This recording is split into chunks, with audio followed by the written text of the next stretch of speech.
On our farm, we're very much about conservation. My husband's the 6th generation to farm here, and so we're wanting to do everything we can to continue this legacy for generations to come.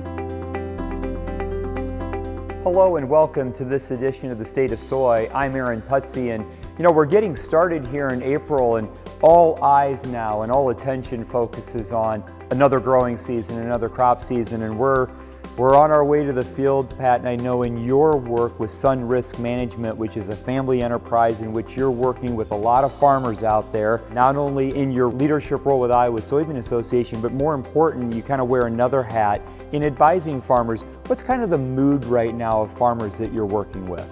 You know, Aaron, really the farmers are doing pretty well. Most of our farmers were able to get their anhydrous on last fall. Right now I see most of my farmers doing their normal rotations with corn and soybeans, so not a lot of shift. I think we're going to see a bigger shift next year as things become tighter and fertilizer becomes more difficult to get. That is when there could maybe be some real sticker shock in terms of some input prices. What's your advice to farmers as they focus now on getting started with getting a 2022 crop in, but also kind of be thinking ahead to 2023? You know, on our farm, we're always looking ahead, and I know farmers that, they're concerned about that as well. And I think, right now we just have to kind of wait and see what's going to happen. We don't know what's going to happen with the fertilizer, and the war in Ukraine really plays a big role in that. So your journey, you're one of 22 farmer directors who really has the responsibility for guiding, getting input, of course, from Iowa's 40,000 soybean farmers.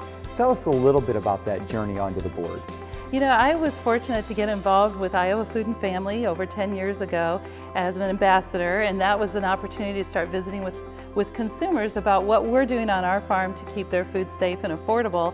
And then as I got more involved in that, I took the experience class with Iowa Soybean Association, and I learned all the other things that Iowa Soybean Association was doing, and I was really impressed with the research. On our farm, we're very much about conservation. My husband's the 6th generation to farm here, and so we're wanting to do everything we can to continue this legacy for generations to come. So I really was impressed when I heard we had a water lab in the basement. We like to monitor our water here out on our farm as well. So I kind of started that way, and then I got asked to run for the board, and I really enjoyed that opportunity and that experience. And what is some expertise, Pat, that you think is unique that you bring onto the board that really helps you in your role and also is of great value to the Iowa Soybean Association? I really feel like our board it's good to have a lot of diversity on our board, and I feel like with me serving other farmers in Southeast Iowa through our crop insurance agency, I'm also able to see perspective from lots of farmers, not just from our own farming operation. So I think that helps a lot. I also think that I learn a lot too, being involved in advocating for farmers. I have the opportunity to go to the State House to talk to our legislators recently about biofuels, and to go to DC and talk to our representatives out there as well. Right here in Iowa, we're so good at growing corn and soybeans, and we're growing the fuel right here in our field. So I think that that's just a wonderful opportunity for our farmers, but also for the country to have maybe hopefully some lower prices at the pump. What is your recommendation to other farmers in terms of how they can get started in getting more active, more engaged, perhaps even in a leadership role with Iowa Soybean? I think that it's really important for us farmers today and in the future to really think about what we can do to help not just our farm, but other farmers as well. And I think getting involved with the Iowa Soybean Association's experience class, going to the research conferences, seeing what we're doing to help other farmers learn how to do things better on their farm and hopefully be more profitable.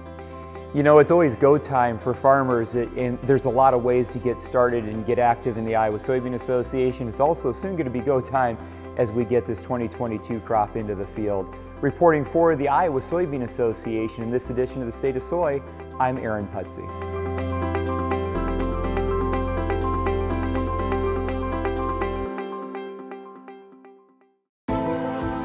Progress is a human invention. We look at our world and we imagine how to make it better. That's the power of human ingenuity. We can redefine what's possible. At Bayer, we're shaping the future of agriculture, like farms where all life grows together. It's not impossible. progress